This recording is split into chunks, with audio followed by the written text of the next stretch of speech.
వంకాయ మామిడికాయ కూర చాలా ఈజీ చేయడం. ఎట్లా చేయాలో చూపిస్తా పండ్రు. ఊరు నుంచి వచ్చేటప్పుడు తీసుకొచ్చినాము ఈ వంకాయలు ఇంకా మామిడికాయలు. నూనె వేడెక్కినాక జీలకర్ర, ఆవాలు, ఉల్లిగడ్డలు వేసి గోలియండి. తర్వాత కొంచెం అంతా పసుపు వేయండి. బాగా ఫ్రై అయినాక పొడుగ్గా కోసి పెట్టుకున్న వంకాయలు వేయండి. అన్నీ కలిసేటట్టు బాగా కలపండి.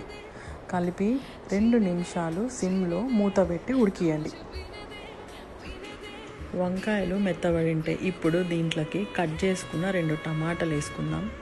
తర్వాత ఒక మామిడికాయ, గట్టి మామిడికాయ ఒకటి వేసుకుందాం. వేసుకొని ఇందులోనే ఉప్పు, కారం వేసుకొని మంచిగా కలుపుకుందాం. కలిపినాక ఒక అర గిలాస నీళ్ళు పోసి ఒక 10 నిమిషాలు మంచిగా ఉడికిద్దాం. అంతే, రెడీ అయిపోయింది. ఇది ఇట్లా అంటుతోనే ఉంటుంది, చాలా బాగుంటుంది. మీరు కూడా ట్రై చేసి చూడండి.